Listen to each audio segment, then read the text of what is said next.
Hi, good morning, friends. Welcome once again. Thanks for joining me. We have a lot to discuss about today because it's been quite a while since we discussed. So, particularly after the start of Australia series, I think we are discussing for the first time. So, two matches have completed as we speak. The first one, India have lost in the last over, which is quite similar to how they did against Pakistan and Sri Lanka in the Asia Cup. We'll talk about that in detail. In the second match yesterday, India equalized it. It was a short match. It was a truncated for just 8 overs aside because of the rain and wet outfield.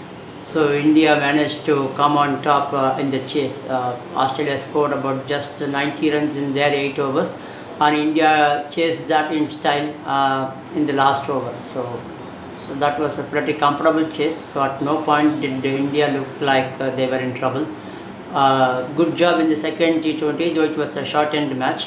So the series stands at 1-1 now with the decider on tomorrow, which will see who gets the trophy for this series. That's where it stands.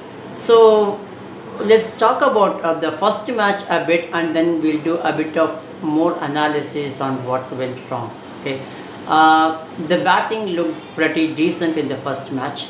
So we scored more than 200 runs, which by no means is an underachievement as far as the batting is concerned. But in spite of that, we lost. Means definitely the bowling is weak. And why did we lose? Because two of our bowlers considered almost 50 runs in their quota of 4 overs, which meant 100 runs were considered in just 8 overs and just another 100 to be scored in the remaining 12 overs. And who were those two who considered 50 in their 4? Bhuvaneshwar Kumar and Harshal Patel. We all expected that Harshal's return to the Indian squad will add a boost and will strengthen the Indian bowling lineup. But unfortunately, it has not been the case in both the matches that have happened so far. Even in the yesterday's shortened match, Harshal went for 32 runs in his 2 overs, particularly giving away 3 sixes in the last over. There has been a pattern, a trend that has been emerging right from the Asia Cup. Look at these numbers. This is the numbers, the statistics of Bhuvaneshwar Kumar. See what he has done. From the Super 4 matches against Pakistan and Sri Lanka, he has given away 40 runs against Pakistan and 30 against Sri Lanka. 30 looks a bit reasonable because it's just 7.5 overs and 7.5 runs and over in a T20 match is quite acceptable. Against Australia, he went for 52 runs in his 4 overs, which is 13 runs per over. Bhuvaneshwar has bowled well in the match against Afghanistan, where he just gave away 4 runs and picked up 5 wickets. But that remains an outlier.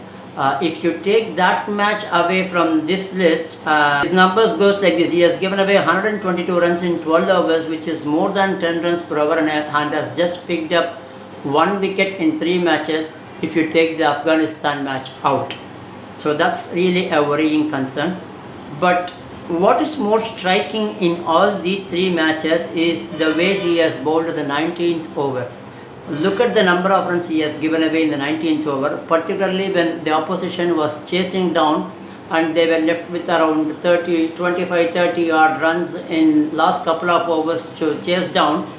That's when Bhuvaneshwar comes in, gives away 19 runs against Pakistan, gives 14 against Sri Lanka and 16 against Australia. And look at the number of wides he has bowled in all these 3 overs. The 19th over, 2 wides against Pakistan, 2 wides against Sri Lanka and 1 against Australia. Bhuvaneshwar, who is supposed to be India's spearhead as far as the fast bowling is concerned, because he is the most experienced one, even more experienced than Bumrah. So he is expected to shoulder the responsibilities of carrying the Indian team and taking the team home in tough situations. But unfortunately, if you look at these 3 matches, he has been the one that has let the Indian team down in the 19th over, which resulted in the opposition sealing the match in the 19th over itself, and just a petty single digit score required in the last over, which was just a formality that they could complete easily in the 20th over. Now look at the next bowler, Chahal. Look at the number of runs he has given in the last 3 matches. He has given 43 runs against Pakistan, 34 against Sri Lanka, and 42 against Australia. So if you look at the average, he has given 10.625 runs per over in the 3 matches that he has bowled. Then let's look about Harshal Patel. Like I said earlier, he was expected to strengthen the Indian bowling lineup because he is one of the specialist bowlers in T20 from the way he has bowled in IPL and the death bowling in particular. But look at the way he has bowled in the last couple of matches against Australia. Given away 49 in 4 overs, which is 12.25 runs per over, and 16 yesterday in just 2 overs, which means he has given away 81 runs in 6 overs with no wickets, with an economy rate of 13.5. So why am I bringing this up? So these are the 3 bowlers, Bhuvneshwar, Chahal and Harshal Patel, are pretty much part of the Indian bowling lineup in the World Cup. Other than these 3, you have Bumrah, Arshdeep Singh, and then the couple of spinners, Akshar and Ashwin. Of course, Pandya comes in as all-rounder. But if 3 of your bowlers are not in form, that really brings in a lot of concern and makes it a case for something to be worried about. So let's just hope that it's just a temporary phase and these bowlers are experienced enough to come out of this slump as batsmen do over a period of time, and they do deliver. That's the only optimistic thing that we can think of. So these bowlers come out of this slump and deliver goods when it matters. England versus Pakistan. England took the T20 series 2-1. But in the second match that if you have watched, Pakistan chased down 200 runs in T20 without losing a wicket. That's something they keep doing. If you remember, that's what they did against India in the last year's World Cup when they chased down 155 without losing a wicket. And again, Babar and Rizwan scored 200 without losing a wicket in the second T20. Of course, Pakistan went on to lose the third T20 and lost the series.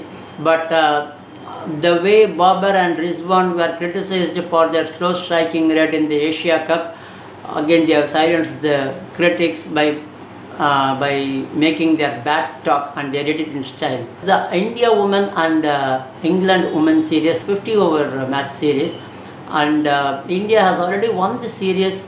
In the first couple of matches, they have won 2-0, which is quite an achievement because India has won in England after a long time.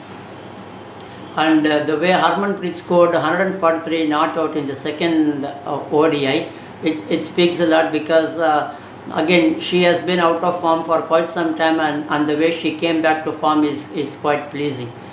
And most important thing in the third ODI, it will be the last ODI for Jhulan Goswami, who will be hanging her boots after 20 years of serving Indian cricket. After Mithali Raj, she has been the long-serving player in women's cricket for India. She has done wonderfully well. She has been the highest wicket taker, taking 253 wickets in ODIs, which is the highest across any women player in the world. So well done, Jhulan Goswami. Wishing you a wonderful career after your retirement. Then comes the Duleep Trophy final. As we speak, it was South Zone who took the first innings lead, and they looked to be in control of the match. But what a batting by the West Zone in their second innings. Yashasvi Jaiswal scored a double century, and then now Sarfaraz Khan scoring 150 plus. As we speak, West Zone has already piled up 580 odd runs in their second innings with just 4 wickets lost, and definitely they are on course to win the Duleep Trophy because it will be an uphill task for South to chase down anything above 500 in their second innings. Thanks for joining me.